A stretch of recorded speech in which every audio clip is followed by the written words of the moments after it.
Përshëndetje të gjithëve. Sot do t'ju tregoj një histori që më ndryshoi jetën përgjithmonë. Është një histori për dashurinë, krenarinë dhe pendesën, për një vendim që e mora me bindjen se po bëja gjën e duhur, por që më përndoqi për vite me radhë. Quhem Elira, kam qenë e martuar për 7 vite me një burr të quajtur Arbeni. Ai ishte njeri i mirë, por me një ëndër që asnjëherë nuk arrinte ta realizonte, të bëhej i pasur me biznesin e tij të vogël. Unë e lodhur nga mungesa e stabilitetit financiar, vendosa ta lë, por pas 5 vitesh, kur e pash në ekranin e televizorit, i veshur me kostum të shtrenjtë dhe i rrethuar nga njerëz që e duartrokisnin si sipërmarsin e vitit, ndjeva se toka më iku nga këmbët. Ishte një mbrëmje e ftohtë dhjetori, kur gjithçka filloi të shkatërrohej midis nesh. Unë dhe Arbeni banonim në një apartament të vogël me qira në periferi të Tiranës. Ai punonte ditë e natë në një servis makinash që e kishte hapur me shumë mund. Por puna nuk ecte. Fitimet ishin të pakta, klientët pakic dhe faturat që grumbulloheshin çdo muaj na shtypnin. Në atë kohë, unë punoja si shitse në një dyqan veshjesh. Fitimet e mia ishin të mjaftueshme vetëm për të mbuluar ushqimet dhe ndonjë shpenzim të vogël, por jo për të ndërtuar jetën që kisha ndërruar. Në mbrëmje, kur kthehesha e lodhur, e gjeja Arbenin të ulur në tavolinë me duart në kokë, duke numëruar lekët që mezi mblidhte për qiran. Arben, s'mund të vazhdojmë kështu, i thash një natë. Ai ngriti syt drejt meje, të lodhur, të zbehur, por ende me një ngrohtësi që më bënte të ndjehesha fajtore. E di Elira, po përpiqem të betohem, po kërkoj investitor për të zgjeruar servisin. Investitor, ki thash me ironi. Kush do të investoj në një servis që mezi paguan dritat? Fjalët e mia e goditën si plumb. Ai heshti për disa sekonda, pastaj tha butë. Unë nuk e kam humbur shpresën. Kam një ide të re për një aplikacion që lidh mekanikët me klientët. Do të funksionoj, e ndjej. U qesha me përçmim. Një aplikacion. Arben, ne s'kemi para për të paguar internetin, ti flet për aplikacione. Boll me ëndra. Na duhet realitet. Aty ndjeva se diçka në sytë e tij u shua. Ai nuk tha më asgjë. Vetëm u ngrit, mori gjupin dhe doli në errësirë. Nuk e pash deri të nesërmen në mëngjes. Ditët që pasuan u mbushën me grindje. Unë gjithnjë më shumë ndjeja se po humbisja kohë me të. Shihja shoqet e mia që blinin makina, pushonin jashtë vendit, ndërsa unë numëroja monedat për të bler bukë. Një natë, pasi kisha qarë në heshtje gjithë mbrëmjen, mora vendimin. Do ta lija. Mbrëmja e ndarjes. Kur u kthye në shtëpi, unë kisha përgatitur valigjen time të vogël. Ai e pa dhe e kuptoi menjëherë. Ku po shkon? Më pyeti me një zë që më theu shpirtin. Nuk mundem më, Arben. Jam lodhur. Dua një jetë tjetër. Nuk mund të jetoj më me shpresë. Dua siguri. Ai më shikoi gjatë, sikur kërkonte të më kuptonte. Pastaj u ul, pa më parë në sy dhe tha: Unë të dua, Elira, por nëse mendojnë se pa mua do jesh më e lumtur, nuk do të ndal. Zëri i tij ishte i butë, por në të kishte një tronditje që më lëndoi më shumë se çdo fjalë. Ai nuk më mallkoi, nuk më akuzoi, vetëm më la të shkoja. Në derë ai shtoi: Vetëm mos harro, unë nuk do ndalem. Një ditë do t'ja dal. Jeta pa të. Në fillim ndjeva lehtësim. Më në fund asnjë debat për para, asnjë stres për faturat. U ktheva të jetoja me prindërit e mi përkohësisht dhe u përqendrova në karrierë. Pas disa muajsh gjeta një punë më të mirë në një kompani marketingu. Fillova të vishesha bukur, të dilja më shpesh, të ndihesha e lirë. Shpesh njerëzit më thoshin se kisha bërë zgjedhjen e duhur. Por në netët e qeta, kur kujtoja sytë e Arbenit atë natë në derë, një pjesë e imja e ndjente boshllëkun. Megjithatë e fsheha, u përpoqa të bind veten se kisha bërë zgjedhjen e duhur. Vitet kaluan. U lidha me dik tjetër, një burr me të ardhura të mira që më blinte dhurata, por që kur nuk më bëri të qeshja si Arbeni. Lidhja jonë zgjati vetëm një vit. E lash, sepse kuptova që dashuria e tij ishte si një kontratë. Çdo gjë kishte çmimin e vet. 5 vite më vonë, ishte një pasdite e diel. Po bëja pastrimin e shtëpisë dhe në sfond po luante televizioni. Papritur, dëgjova një emër që më ngriti zemrën në fyt. Sot në emisionin ton kemi kënaqësinë të mirëpresim sipërmarrësin e suksesshëm, themeluesin e platformës Autolink, zotin Arben Kodra. Zëri më iku. U ktheva ngadalë nga ekrani dhe e pash. Ishte ai, i veshur me një kostum elegant blu, flokët pak më të shkurtuar, por me të njëjtin shikim të ngrohtë të sigurt. Moderatori e përshëndeti me duartrokitje. Zoti Kodra, si lindi ideja për Autolink? Arbeni Buzqeshi. Ishte një ëndër e vjetër. Dikur punoja në një servis të vogël dhe ndëroja të lidhesha me klientët në mënyrë më të thjeshtë. U desh shumë punë, shumë refuzime. Por sot kemi mbi 2000 mekanik të regjistruar në platformë. Mu errësua shikimi. Ishte ai aplikacioni për të cilin qesha vite më parë. Ai që e quajta ëndër boshe. Ndërsa i fliste, në ekran shfaqeshin pamje të makinave luksoze, punonjësve në zyrë, dhe një foto e tij në një konferencë ndërkombëtare. Moderatorja shtoi: "Keni fituar çmimin si përmarrësi i vitit. Si ndiheni?" Arbeni u ndal për një çast dhe tha: "Jam mirënjohës për çdo njeri që nuk besoi tek unë. Ata më dhanë forcë për të vazhduar." Fjalët e tij më goditën drejt në zemër. E dija se një prej atyre njerëzve isha unë. U ula në divan dhe fillova të qaj. Më kaluan para syve të gjitha netët që ai qëndronte zgjuar duke punuar. Të gjitha herët që e fyeja pa menduar. Të gjitha ëndrat që i shkatërova me një fjali. Ai e bëri, pa mua. Rikthimi i kujtimeve. Pas atij emisioni, fillova ta kërkoja në internet. Artikuj, foto, intervista, gjithçka për të. Në çdo postim ai duke i qetë, i lumtur, i realizuar. Kishte bler një vilë, udhëtonte shpesh jashtë shtetit, por në asnjë vend nuk përmendej nëse ishte martuar. Një pjesë e imja u ngushëllua nga kjo. Ndoshta ende më kujton, i thosha vetes, por një pjesë tjetër e dinte se ishte vonë. Një mbrëmje, mora guximin t'i shkruaj në email. "Përshëndetje, Arben. Jam Elira. E pash intervistën tënde dhe ndjeva krenari. Gjithmonë e dija që do t'ja dilje." Pas disa ditësh, më erdhi përgjigja: "Faleminderit, Elira. Më kujtohet gjithçka. Ndoshta një ditë do pim një kafe për të folur për ato vite. Më beso se mbaj më ri, por e mbaj mendimin se çdo gjë ndodh për një arsye." Fjalët ishin të ngrohta, por të largëta.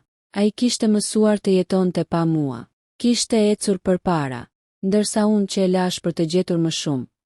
E kuptova se në fakt kisha humbur gjithçka që kishte vlerë. Në atë moment, kuptova diçka që më dogji si zjarr. Parat mund të sjellin rehati, por jo paqe. Dhe dashuria që flakim sot, mund të kthehet nesër si kujtimi më i dhimbshëm i jetës son. Kaluan disa javë pas asaj nate kur e pash Arbenin në televizion. Por imazhi i tij nuk më doli nga mendja. Çdo mëngjes, ndërsa përgatisja kafen, e imagjinoja në zyrën e tij moderne. Ndoshta duke folur me punonjësit, duke udhëtuar, duke buzëqeshur. Ishte çuditshme si dikur e njihja çdo detaj të jetës së tij. Si pinte kafen, si ngrinte vetullën kur mendohej, si përdrite lapsin në gisht, e tani ai ishte një i huaj. Një burr që e kisha dashur, por nuk e njihja më. Një mbrëmje, ndërsa po lexoja në telefon lajmet, më doli përpara një njoftim. Kompania Autolink hap një qendër të retrajnimi për të rinjt që duan të punojnë në teknologji. Pjesëmarrja është falas. Poshtë në foto ishte Arbeni. Ai do të ishte i pranishëm personalisht në ceremoninë e hapjes. Zemra më rahu fort. E lexova disa herë, pa ditur nëse po bëja mirë apo jo, por diçka brenda meje më tha: duhet të shkosh. Dita e takimit. Ceremonia mbahej në një nga godinat më moderne të Tiranës. Kur arrita, salla ishte plot me të rinj, gazetarë dhe njerëz të biznesit. Muzika luante lehtë në sfond, kamerat regjistronin çdo lëvizje. Më dukej sikur po hyja në një botë që nuk më përkiste më.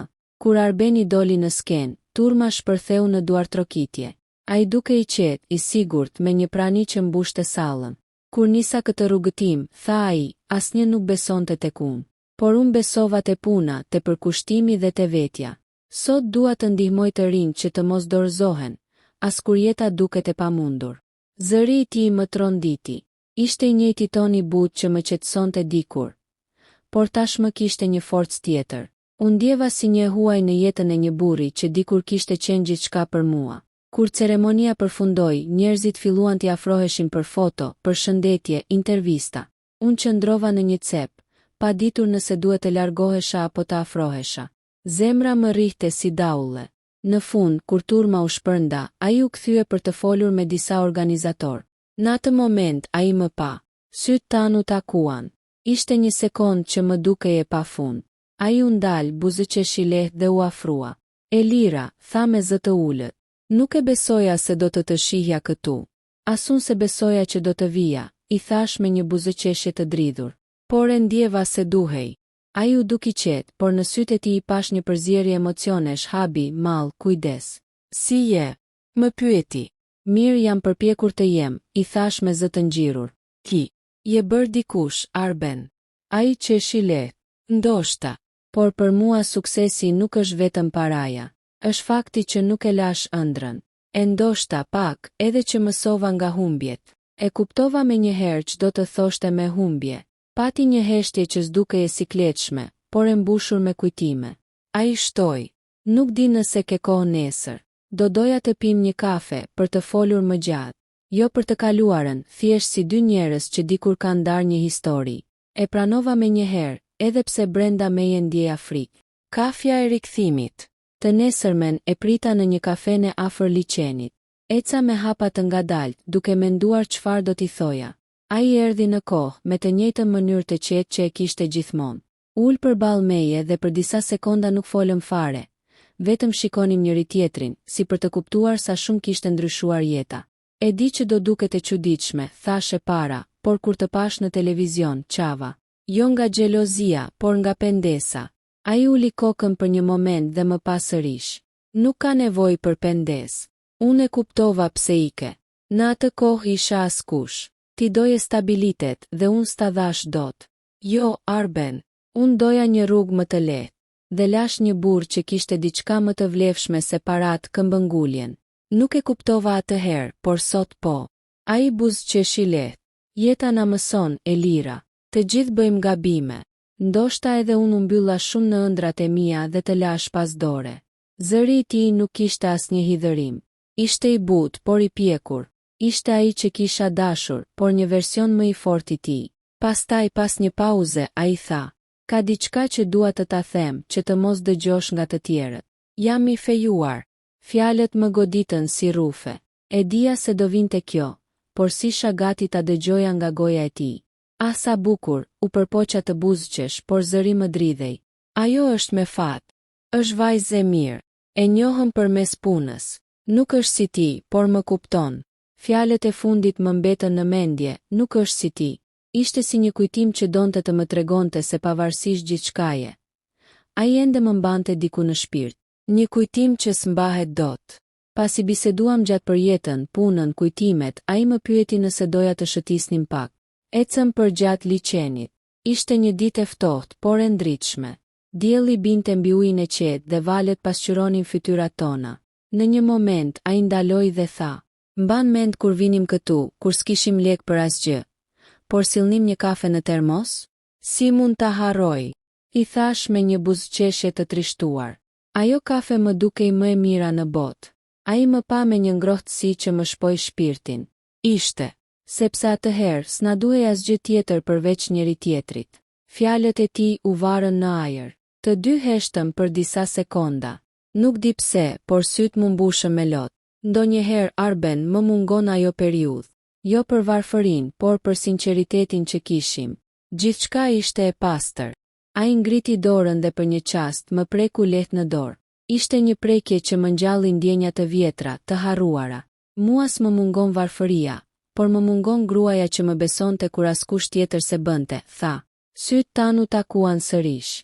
Ishte një moment që as koha nuk mund ta fshinte. Por ai u tërhoq ngadalë, si për të mbrojtur nga diçka që nuk duhej ndodhur më. Lamtumira e heshtur. Kur po ndaheshim, ai më tha: "Elira, do të jem gjithmonë mirënjohës për vite që kemi kaluar. Ato më mësuan shumë, por tani kam një jetë tjetër dhe dua ta jetoj siç duhet." E kuptova. Nuk kishte më kthim. E di, I thash me një zë që mezi dilte. Ndoshta edhe unë duhet të mësoj të eci përpara, por faleminderit që nuk më urreve. Ai buzëqeshi lehtë. Urrejtja s'ka vend te dikush që dikur të ka dashur. U përqafuam lehtë, një përqafim që mbante brenda 5 vite ndarje, dhimbje, mall dhe respekt. Kur u ndam, ndjeva një boshllëk që s'do mbushej kurrë më. E pash teksa largohej drejt makinës së tij luksoze. Për një moment dëshirova të kthehesha në kohë, në atë natë dhjetori, dhe t'i thoja të mos ndalej. Por jeta nuk kthehet pas. Në mbrëmje shkrova në ditar. Ndonjëherë humbjet më të mëdha nuk janë ato që na marrin, por ato që lëm vetë. Arbeni nuk ishte burri që s'mund të më siguronte një jetë më të mirë. Ishte burri që do ta bënte, po të kisha pasur durimin ta prisja. Kaluan disa muaj që nga ajo ditë kur u takova me Arbenin pas 5 vitesh ndarjeje. Pas atij takimi, jeta ime dukej si një përsëritje e ftohtë e ditëve të njëjta. Shkoja në punë, kthehesha në shtëpi, por mendja ime mbetej te ai. Në çdo fytyrë që shihja në rrugë, kërkoja diçka prej tij. Atë buzëqeshjen e qetë, sytë e butë, mënyrën si e fshihte lodhjen pas një humori të ëmbël. Një natë, ndërsa po lexoja mesazhet në rrjetet sociale, më ra në sy një lajm që më ngriti zemrën në fyt. Biznesmeni i njohur, Arben Kodra, do të martohet këtë fundjavë me vajzën e njohur të një sipërmarrësi të madh, Angela Dervishi. Për disa sekonda, unë ndjeva sikur kisha humbur frymën. Lexova çdo fjalë me dorë që më dridhej. Ai do të martohej, përfundimisht, dhe jo me dikë të zakonshëm, por me një vajzë të njohur, të bukur dhe të pasur. Ishte ajo vajza e mirë për të cilën më kishte folur. E lash telefonin në tavolinë dhe ndjeva një boshllëk të tmerrshëm. Shtëpia më dukej e ftohtë, muret më shtrëngonin dhe heshtja më rëndonte në kraharor. Për herë të parë e pranova plotësisht se e kisha humbur përgjithmonë. Kur dhimbja bëhet shok. Në ditët që pasuan, përpiqesha të mos e mendoja. Por sa herë hapja televizorin, shfaqej ndonjë lajm, ndonjë foto, ndonjë intervistë për dasmën e vitit. Në çdo portal, fytyra e Arbenit shkëlqente me tituj si nga mekanik i zakonshëm në milioner dhe bashkëshorti i vajzës së biznesmenit të madh Dervishi. Lexoja komentet, njerëzit e admironin, e quanin frymëzim, njeri që sudorzua. Dhe në çdo rresht që lexoja, ndjeja si një thik në gjoks, sepse e dija që unë isha ajo që nuk ishte besuar tek ai. Një mbrëmje më thirri shoqja ime më e afërt, Mira. Elira, e ke parë? Ai po martohet. E di që është e vështirë, por ndoshta është koha ta lësh pas. E pash në sy dhe i thash, si ta lë pas dik që është brenda çdo frymëmarrjeje. Ndoshta nuk e dua më si dikur, por s'mund ta harroj. Është pjesë e shpirtit tim. Ajo uli kokën. Ndoshta duhet ta shohësh një herë tjetër, për të bindur që ka mbaruar. Nuk e mora seriozisht atë natë, por fjalët e saj më mbetën në mendje. Dhe kur mora vesh që dasma do të mbahej në një resort buz detit në Durrës, diçka brenda meje u çakordua. Nuk e dija pse, por doja të isha aty. Jo për ta penguar, jo për ta rikthyer, por për ta parë për herë të fundit. Dita e dasmës. Ishte një ditë e bukur korriku. Qielli i kthjellët, dielli i ngrohtë dhe deti që ndriçonte si kristal.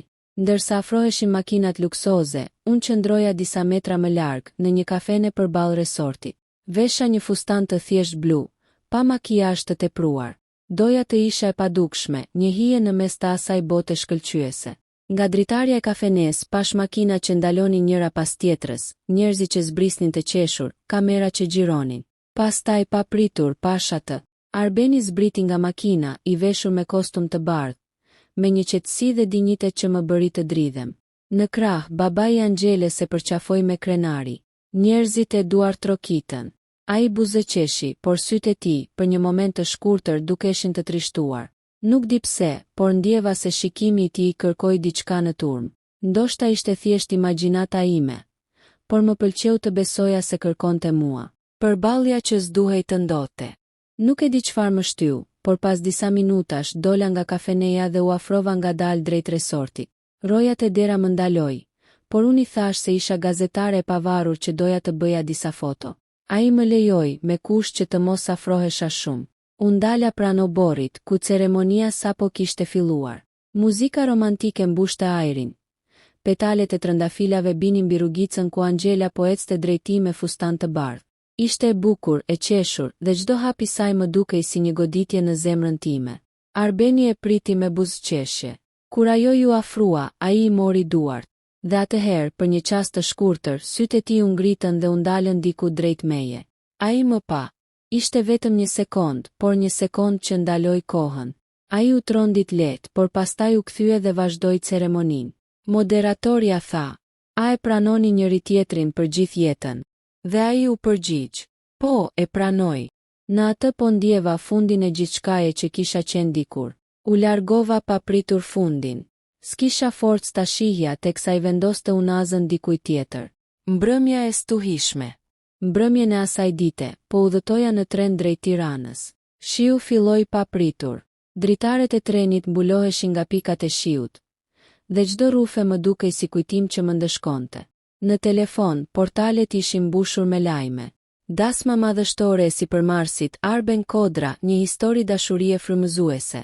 Çifti i ri udhëton drejt Parisit për muajin e mjaltit. E mbylla telefonin dhe fillova të qaja. Nuk ishin më lot xhelozie, por pendese.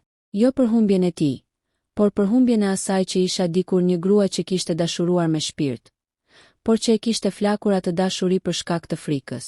Në një moment, një grua e moshuar që ishte ulur përballë më pa dhe më tha: "E dashur, s'ka dashuri që humbet kot. Edhe nëse s'kthehet, të mëson si ta njohësh dashurinë e ardhshme." E falenderova me një buzëqeshje të brisht, por brenda meje e dija, s'do të kishte dashuri tjetër si ajo. Një mesazh i papritur. 2 ditë më vonë, ndërsa isha në punë, më erdhi një mesazh nga një numër që se kisha ruajtur, por që e njoha menjëherë. "Të pash në dasmë. Nuk e dija se ishe aty. Të lutem, mos mendo se të harrova, por disa rrugë mbyllen për të mos na lënduar më. Të uroj paqe." E lexova 10 herë. Çdo fjalë më godiste, por edhe më shëronte në një mënyrë të çuditshme.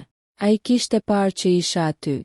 Kishte kuptuar gjithçka, por kishte zgjedhur të mos më afronte. Dhe ndoshta ishte më mirë kështu. I shkrova një përgjigje të shkurtër. "Mos u shqetëso, Arben. Të pash dhe unë. Dhe për herë të parë, unë ndjeva krenare për ty.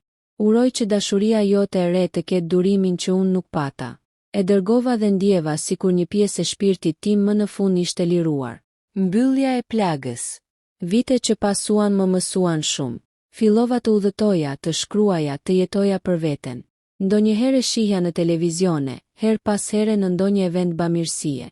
Ai kishte ndërtuar një jetë të lumtur, ndërsa unë më në fund po ndërtoja timen. Nuk ishim më pjesë e botës së njëri tjetrit, por diçka e padukshme na lidhte ende, kujtimi një dashurie që kishte lindur në varfëri dhe kishte mbjetuar në kujtesë.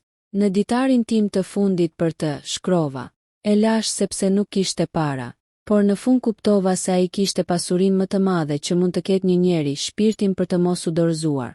Ai u bë milioner, unë u bëra e mençur, dhe ndoshta të dy fituam në mënyrën tonë. Ditët kalonin dhe brenda meje po rritej një ndjenjë që nuk dija ta përshkruaja, ishte përzierje turpi, kureshti edhe mall. Nuk e doja më si dikur, por ndihesha e detyruar ta shihja, ta dëgjoja nga goja e tij se si kishte arritur aty ku ishte sot. Një mbrëmje, mora guximin dhe shkova në një event që kompania e tij organizonte në Tiranë.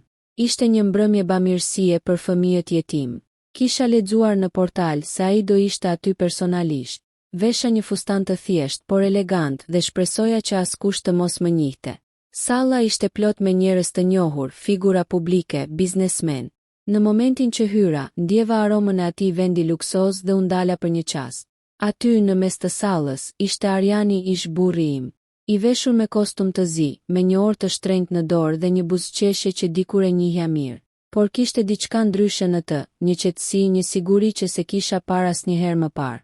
Ai foli para të gjithëve për projektet, për ndihmën që do jepte fëmijëve pa familje. Të gjithë duart trokitën. Dhe në fund, ndërsa po largohej nga podiumi, sytë tanë u takuan.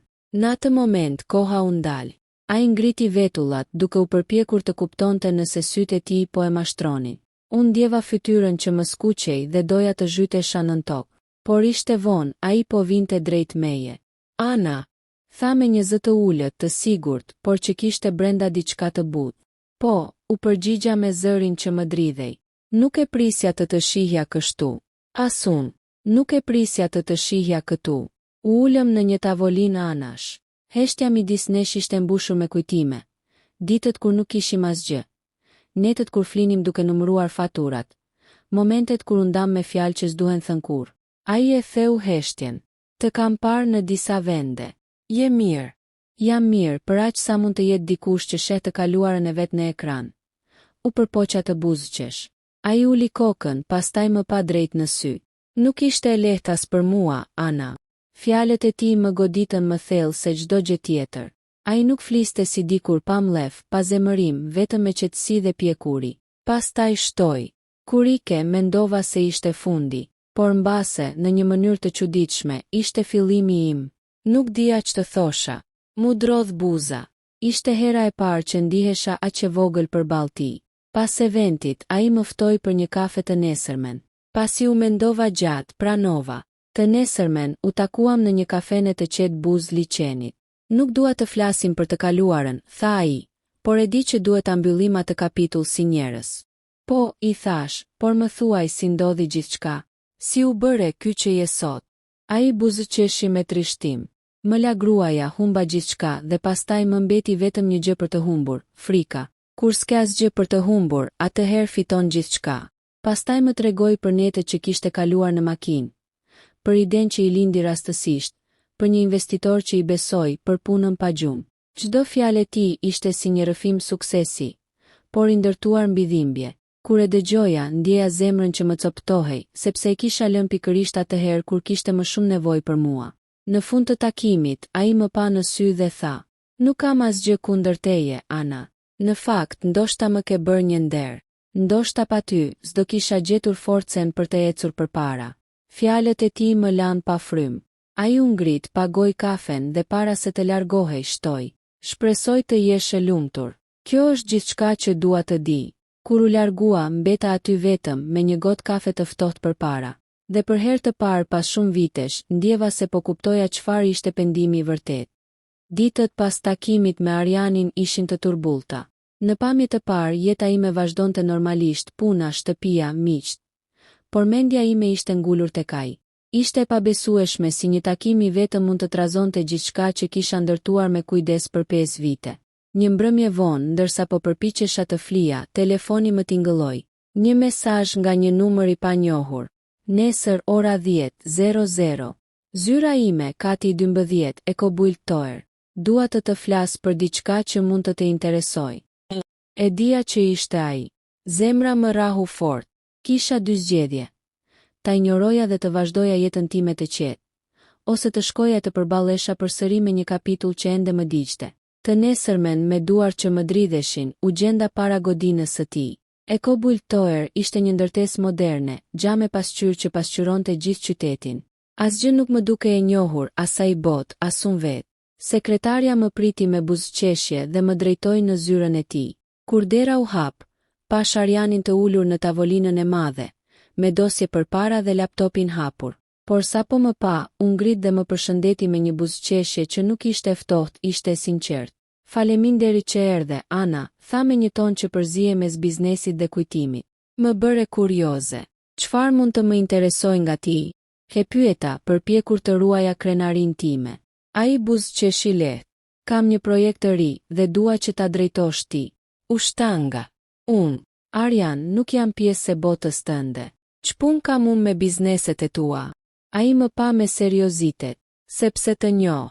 E di çfarë vlere ke. Ti ishe gjithmonë e Zoti, vetëm që se di e vet.